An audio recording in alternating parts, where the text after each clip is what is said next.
anyukámnak hálás vagyok, mert mindig finomat főz. Köszönöm, köszönöm, köszönöm, amin van.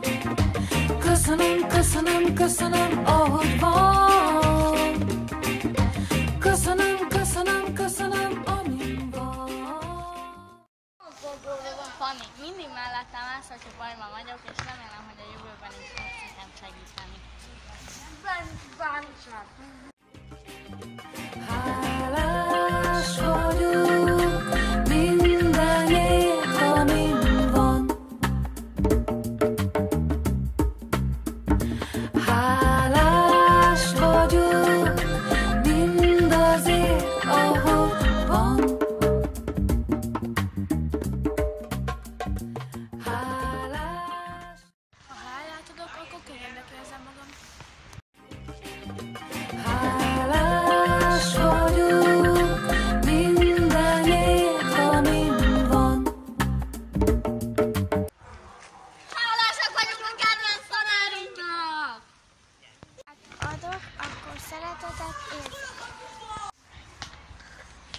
Hálás vagyok anyukámra, hogy segít nekem és játszik.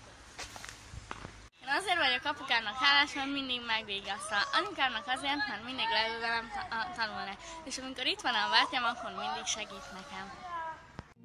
Hálával telten járom az útamat, a gondviselésre bízom most magamat.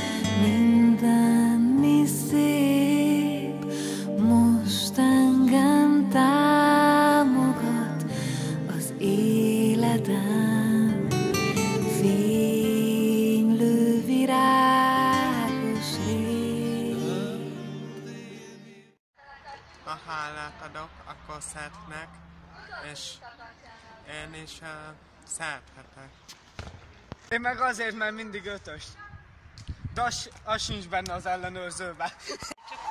Hálás vagyok, hogy kedves hozzám. Jaj, Istenem, szeretlek!